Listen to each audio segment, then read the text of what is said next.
pues vamos a seguir, vamos a aparcar momentáneamente la campaña electoral, aunque es difícil aparcar del todo la política, porque hay muchas cosas que se entrecruzan unas con otras. En esta mesa hemos hablado de Doñana, no nos dejamos de sorprender, porque raro es el día que no tenemos una noticia verdaderamente llamativa. Hoy son dos respecto al tema de Doñana. Una que nos viene desde la ciencia, concretamente la de que Doñana solo puede salvarse si se reduce a la mitad el agua que se extrae para riego. No es una opinión, es un estudio del Instituto Geológico y Minero, que es la máxima autoridad en la materia en este país, que nos viene a decir que el Parque Nacional cuenta ahora con la mitad del agua que tenía hace 40 años. Pero no por la sequía, como podríamos imaginar, sino por la mayor extracción de la misma, la legal y la ilegal. Y paralelamente hemos conocido la noticia, que esto ya es absolutamente de aurora boreal, que la Junta de Andalucía ha dado luz verde a una macrourbanización de 300 viviendas y resort, hoteles y campos de golf en la Corona de Doñana. Bueno, Manolo, vamos a empezar por ti. Es difícil, ¿no? Yo te diría que alguien estará pensando, los científicos han dicho que esto no se puede construir, vamos a quemar a los científicos, porque no es una verdad que me interese. Y así es como se funciona en este país, así es como funcionan algunos dirigentes públicos. Si no sabe un poco cómo funciona la hidrología, eso es como una contabilidad. Es decir, agua que entra, agua que se extrae, agua que sale por escorrentía, agua que se va por evaporación. Si porque aumentan las temperaturas tenemos más evaporación, si porque se reducen las precipitaciones tenemos más entrada de agua, y si además se aumentan las extracciones para regadío, la consecuencia solo puede ser una. O sea, no va a aparecer el agua de la nada. Que Doñana o se riega menos o se seca, es evidente. Está bien que se haya demostrado científicamente con cuentas. Ahora, eso que significa que se pone en riesgo, que se puede destruir un bien común, ¿a quién le importa? Le importa a quien le preocupa el bien común. A quien lo que le preocupa es el bien privado, no le interesa. Es una verdad que no le interesa. Y aquí estamos en un conflicto, como tantísimos otros hay, entre un bien privado, que es el de un constructor y posiblemente los propietarios de unos terrenos, y un bien común, que es no ya de todos los andaluces, de todos los europeos, que es Doñana. Y nos encontramos que el principal agente que tiene que velar por el bien común, que es el gobierno de la Junta de Andalucía, está más preocupado del bien particular de una serie de señores, que tienen nombre y apellidos, que del bien común de los andaluces, de los españoles, de los europeos, ¿no? Con lo cual tenemos al gobierno de la Junta siendo infiel a su mandato constitucional. Para mí es clarísimo. Y esto solo lo podremos corregir, desgraciadamente, bueno, de dos maneras. Primero, los andaluces con mucha movilización y oponiéndonos a eso y procurando buscar los argumentos jurídicos para alegar, para intentar frenarlo, y después en las urnas. Pero claro, me temo que como tengamos que esperar a las urnas, con lo que nos queda llegaremos tarde, así que habrá que acudir a la movilización más clásica y también acudiendo a las instancias jurídicas oportunas. Ignacio. Bueno, yo evidentemente no soy experto en esto, pero vamos, si el parque natural, el parque nacional, depende de las administraciones centrales también, que alguna competencia tengo, yo me imagino que vía, porque no es solamente la Junta, es también el gobierno central, correcto, vía judicial, pues evidentemente cuando se varían las circunstancias, ¿no? Hay judiciales en cualquier procedimiento, lógicamente se pueden modificar los efectos de la misma. En este caso, si hay una sequía como la actual y es imposible el riego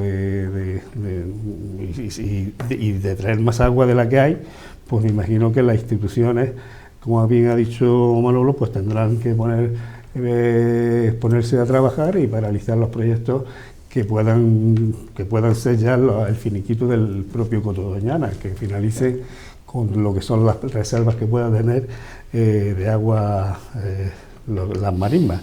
Y en ese aspecto pues esperaremos cuáles son lo que puede hacer y qué puede decir la administración al respecto. Me imagino que eso de la urbanización pues tendrá también como todo proceso urbanístico, tendrá sus exposiciones, sus reclamaciones, etcétera, que no es una cosa así tan fácil de que en 2 o 3 años se termine una urbanización de ese calibre cuando ha salido la noticia hace unos días. Estarán trabajando quien tenga que trabajar al respecto y por supuesto que en la exposición pública pues tendrá las reclamaciones pertinentes. Antonio. Bueno, esto tiene mucha historia, porque aquí intervienen las tres administraciones. Vamos a hacer un poquito para aclararnos las cosas.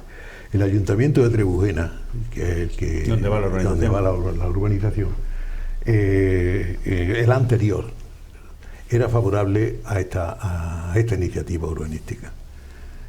Cambió de ayuntamiento, no de partido, pero sí de ayuntamiento, y el actual alcalde está en contra.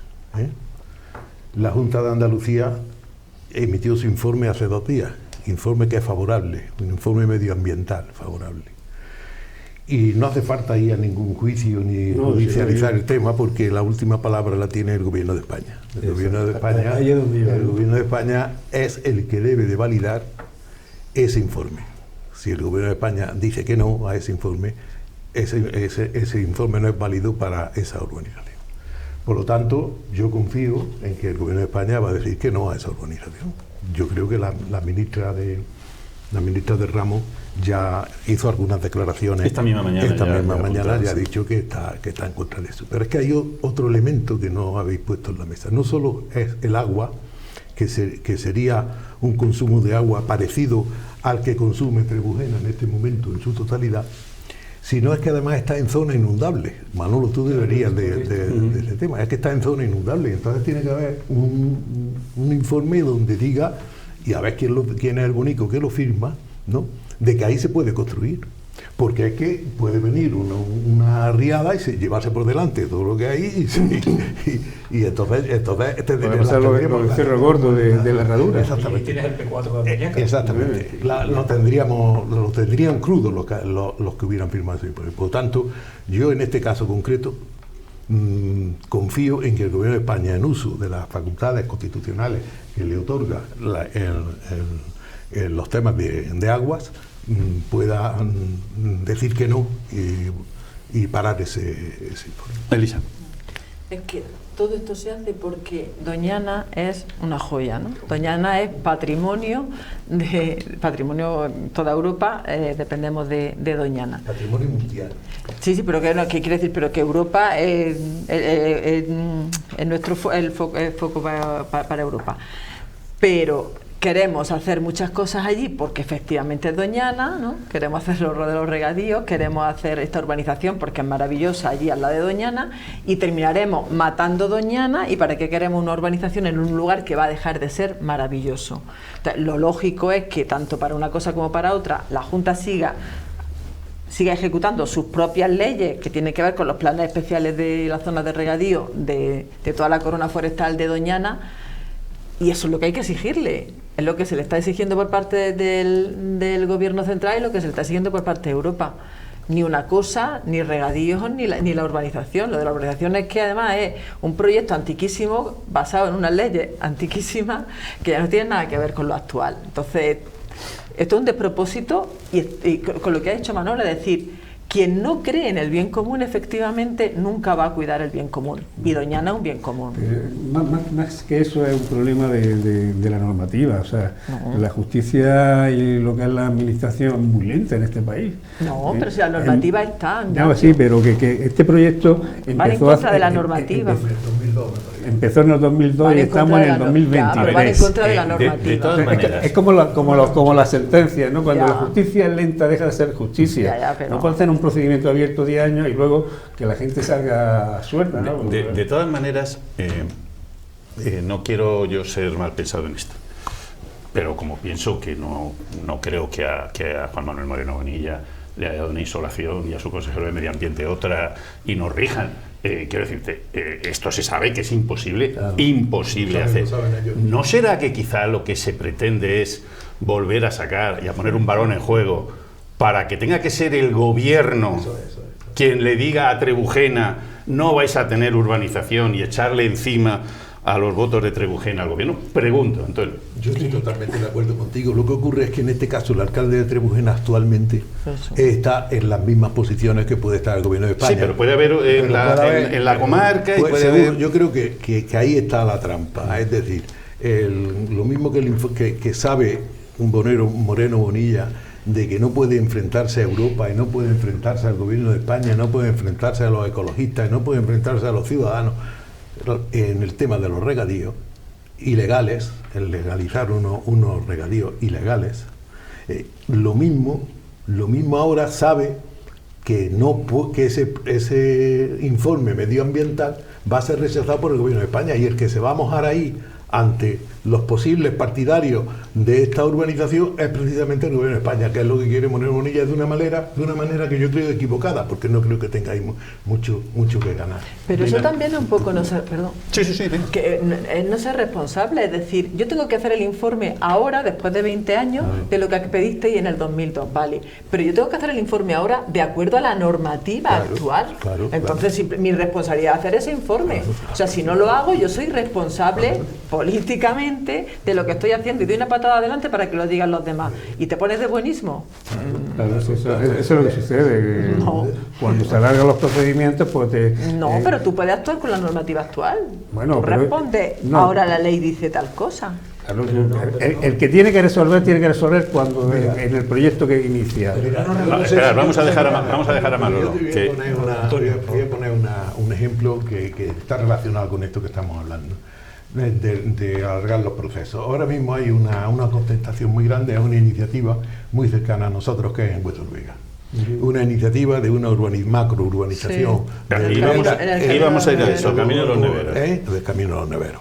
Y es prácticamente lo mismo. O sea, es una normativa del año 2002, me parece que es, y resulta que se tiene que sustanciar en este momento, en el año 2023, ¿no? Bien, eso es un tema para discutirlo. Manolo. Es que a mí no me gustaría que nos relajáramos pensando, bueno, esto como el gobierno de España, es verdad que ahora mismo el gobierno de España estaría en contra, se podría frenar, vale. Claro. ¿Y si cambia? No? Exacto. Porque mira, yo te voy a poner, tú has puesto el ejemplo de Huetorvega. Ahí al lado tenemos, entre Gójar y Dílar, tenemos el proyecto del Plan de Ordenación Intermunicipal del Coto de Macairena. Eso es otra monstruosidad, en este caso en la falda de Sierra Nevada, mirando hacia La Vega. Larguísimos años de discusión, y hubo un momento en el que se pusieron de acuerdo el alcalde de Gójar, el de Dílar, y le dieron la aprobación inicial, y le ha llegado Marifran Carazo, que aspira a ser alcaldesa, y una de las últimas cosas que ha hecho en marzo ha sido darle el visto bueno desde la Consejería de Fomento, y resulta que ya le hemos generado un derecho a los propietarios de los terrenos. Y si pasado mañana los ayuntamientos ya cambian de opinión o no quieren hacerlo, hay que indemnizar con millones y millones de euros a los propietarios, aunque allí no se haya puesto ni un ladrillo, ni una farola. Ya le hemos generado un daño para siempre a los pueblos de Gójar y Dílar y al medio ambiente de Sierra Nevada y de toda el área metropolitana.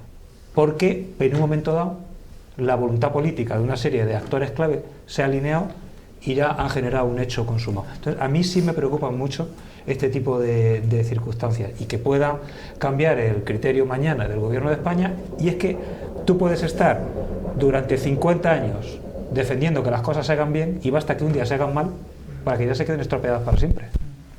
Yo a veces lo vivo así, con esta angustia que transmito. Es que es una organización medio hacer y paralizada, bueno, ¿no? Que de esas también tenemos unas cuantas. Claro. Hombre, si el informe negativo, que es preceptivo que se haga, se hace ahora, antes de las elecciones, claro. Entonces eso es mucho más difícil de poder saltárselo. Es decir, sí, si hay un informe ambiental negativo en las condiciones legales que establecen ahora mismo los reglamentos y las leyes, entonces yo no creo que por muy cafres que sea un gobierno que sea elegido en octubre o en noviembre, cuando sean las elecciones generales, tenga la cara dura de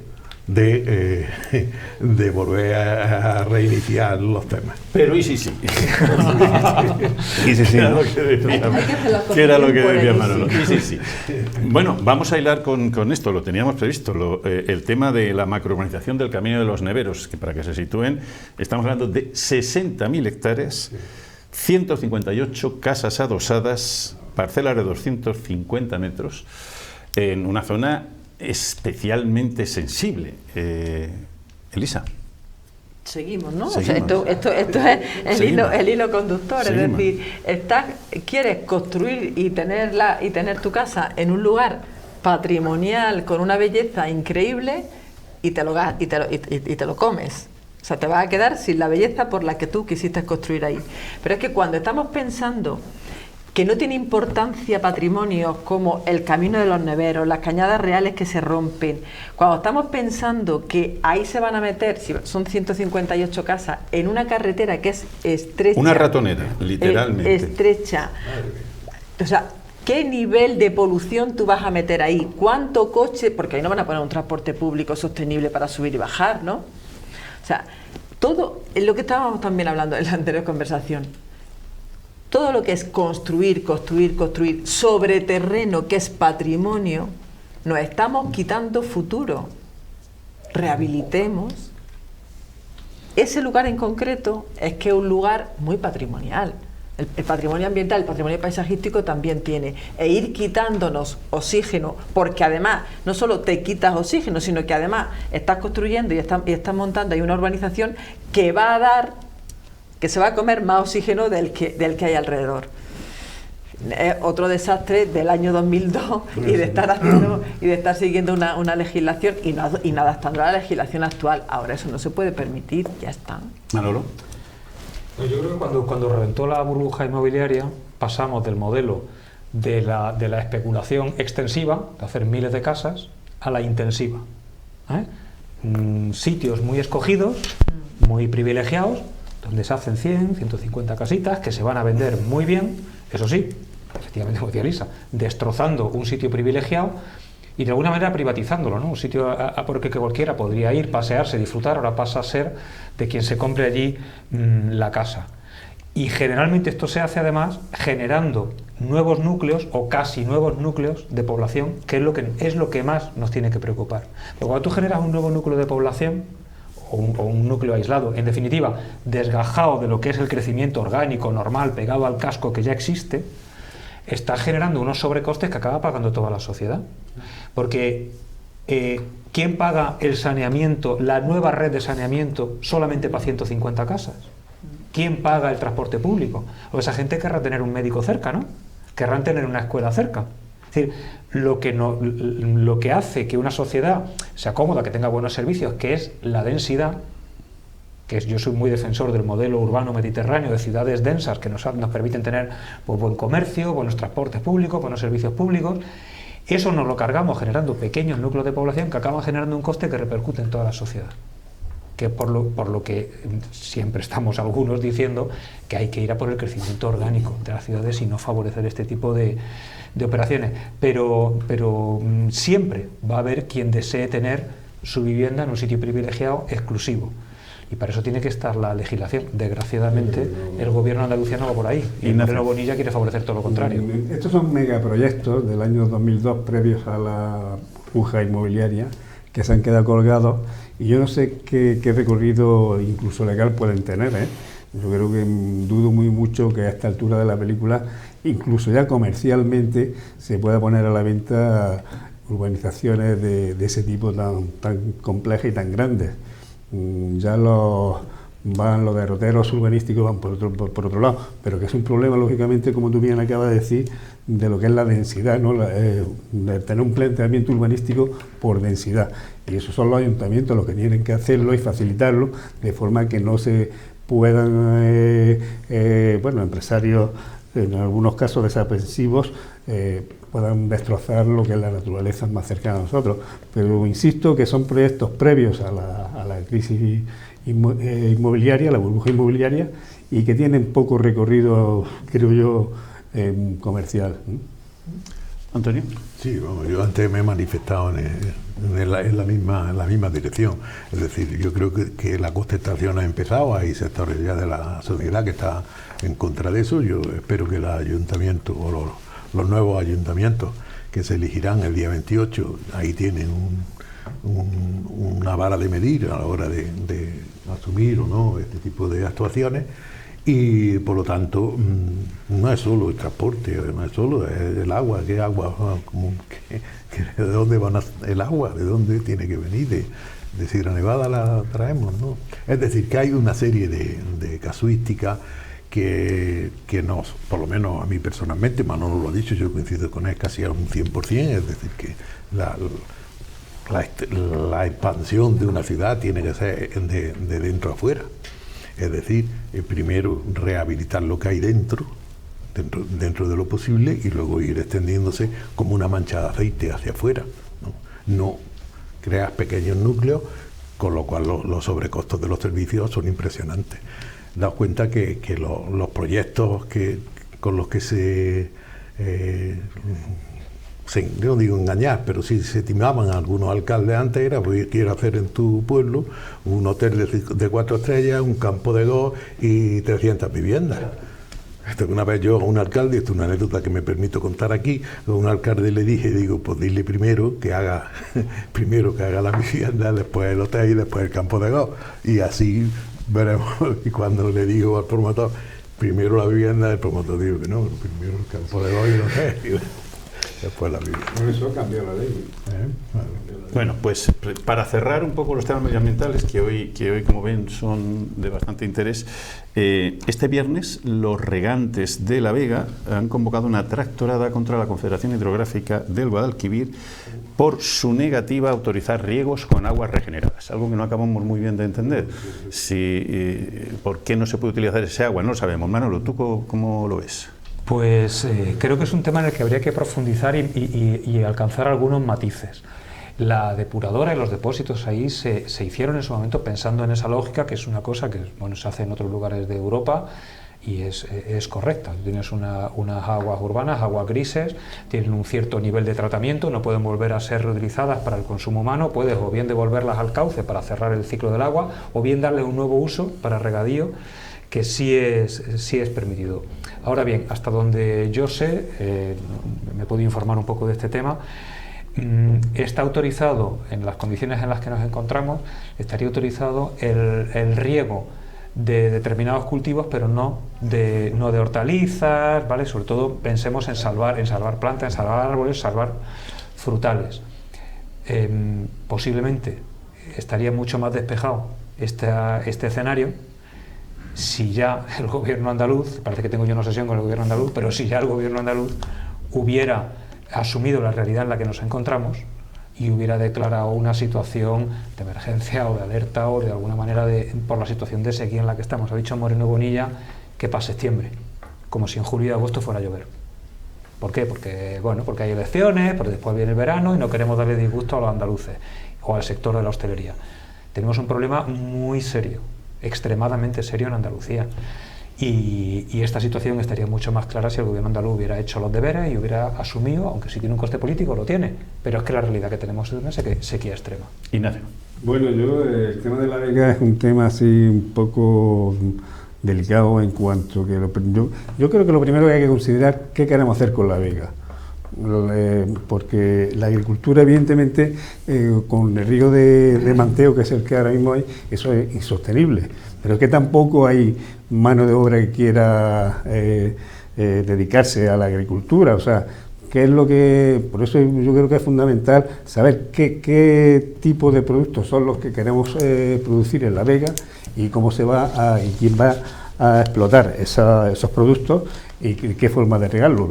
Evidentemente, como digo, y según me decía hace poco uno que fue presidente precisamente de la Confederación, es imposible mantener el riego a través del manteo de agua, como se está haciendo ahora, que es una de hace ya 2 siglos y evidentemente es insostenible. Antonio. Sí, yo me gustaría saber, porque no lo sé, qué condiciones han de darse para que el agua reciclada por la depuradora pueda usarse en los regadíos de alimentos que luego van a consumir los ciudadanos. Por tanto, no sé hasta qué punto. Sí me parece que los productos de hortofrutícolas creo que no deberían, mi opinión, que no deberían, porque eso del consumo es al día siguiente en las casas, o sea que habría que limpiarlo bien, eso yo no lo entiendo. Ahora bien, lo que sí sé es que hace años se hicieron unos pozos en La Vega dedicados a ponerlos en funcionamiento cuando hubiese un decreto de sequía que no se ha producido todavía. En el momento en que se pueda producir ese decreto de sequía, hay unos pozos que pueden sacar agua del acuífero de La Vega para regar. Por tanto, Yo creo que la Confederación, si se ha negado a regar, no creo que sea porque quiera tengan entre ojos a los regantes de la Vega, sino simplemente porque habrá algún elemento que desconocemos. Elisa. Pero tiene que ver con más cuestiones, tiene que ver con el déficit de depuradora, porque esta agua regenerada, el problema también que tienen es que no vuelven hacia arriba, con lo cual los agricultores que quieren regar maíz o chopo o olivos, que son perfectamente regables con este agua, no pueden hacerlo porque este agua sigue el caudal hacia abajo y no regresa de donde viene. Y hay otro problema, y es que a los pueblos de arriba, donde no tienen depuradora, sí le ha exigido la Confederación que modifiquen y que inviertan en la acequia gorda para que efectivamente las aguas regeneradas puedan volver. Y ya que han hecho todas esas inversiones, no se les permite volver. Pero sí tienen cultivos, como puede ser el maíz, que es verdad que consume mucha agua, pero podía ser regado y no se le permite volver a esa agua hacia atrás para poder regar. Hay déficit de depuradoras, pero tiene que permitirse que el agua vuelva. Pues no podemos volver para atrás el reloj, llegamos al final. Bueno, pero vamos a hacer un paréntesis porque Elisa Carrillizo, en su calidad de candidata de Podemos Alianza Verde Independientes, va a estar con nosotros en la entrevista electoral de este miércoles, en un par de minutos. Gracias, Ignacio, gracias, Antonio. Gracias. Elisa, seguimos ahora. Gracias, Manolo. Hasta ahora mismo, no se nos vaya. Me ha asustado.